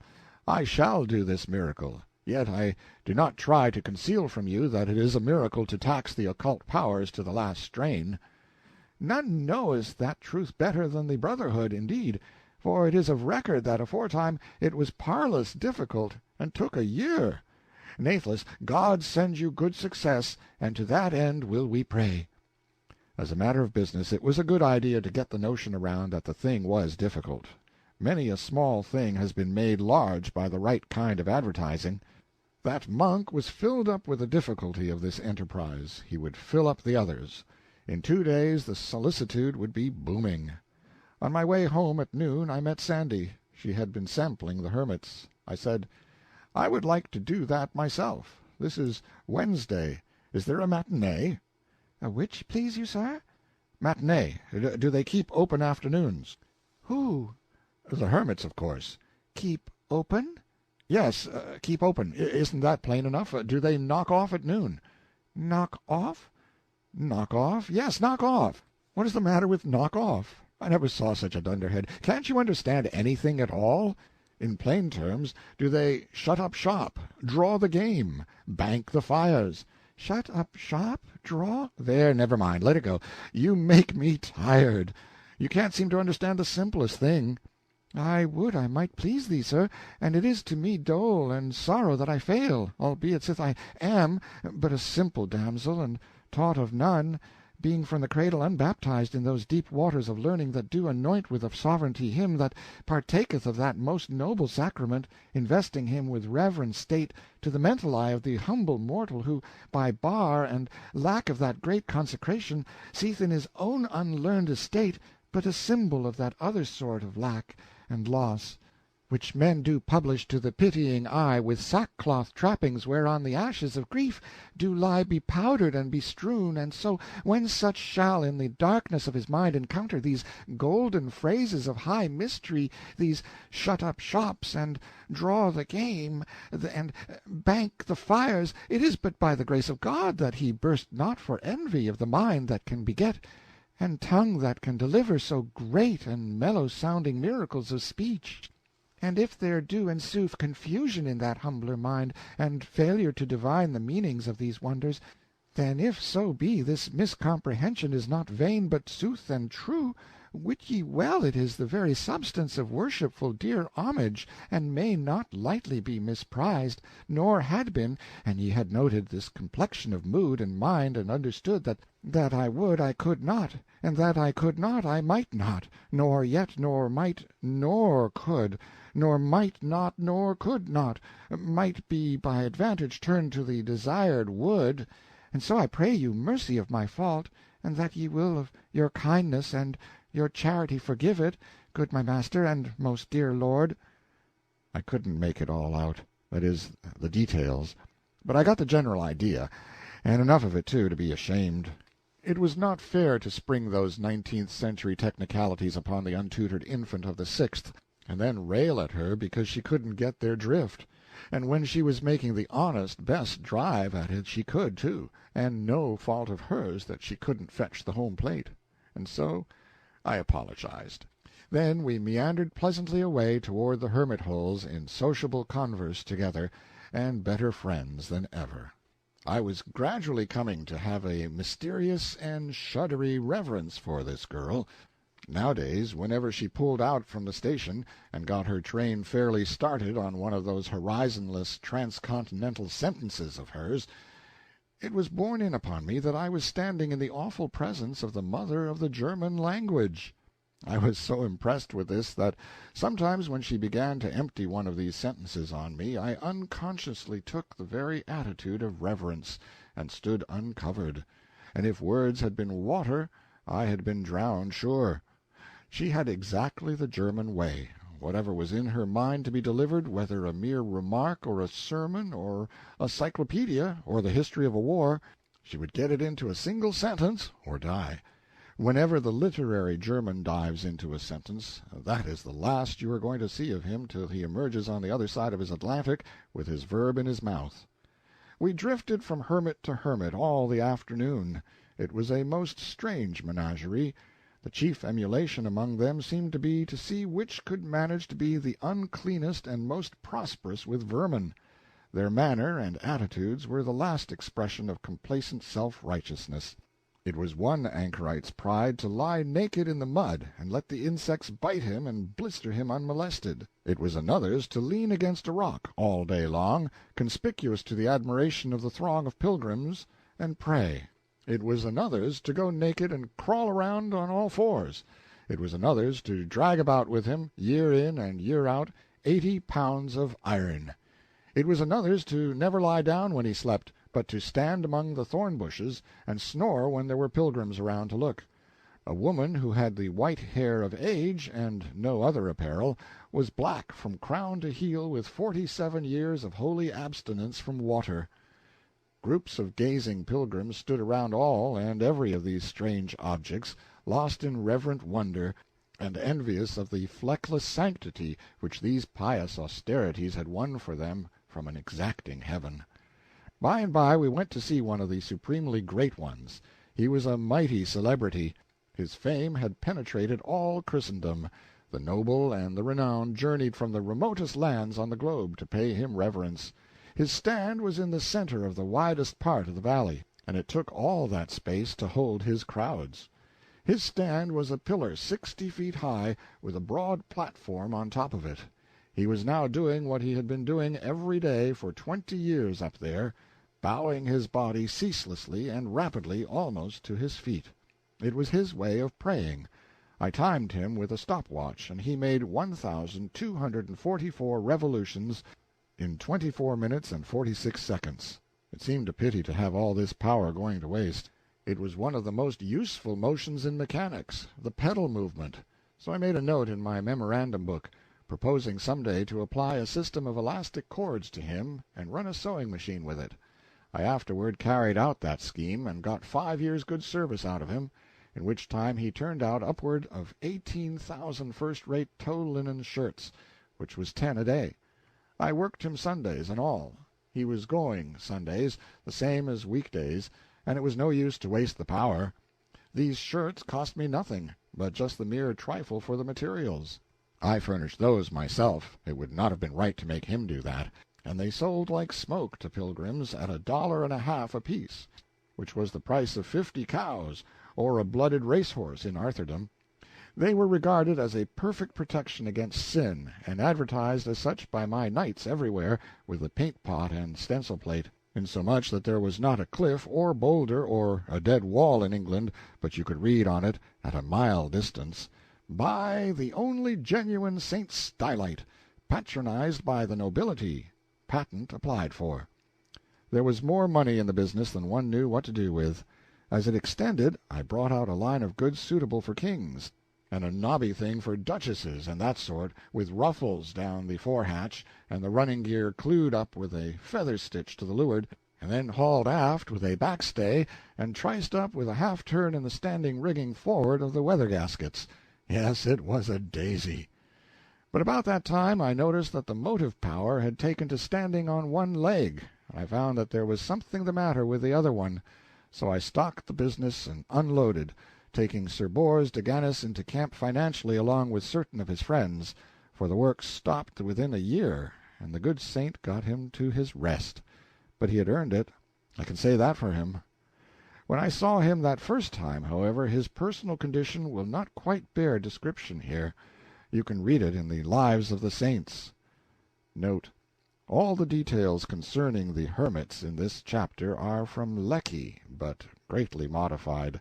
This book not being a history but only a tale, the majority of the historian's frank details were too strong for reproduction in it. Editor. End of chapter 22.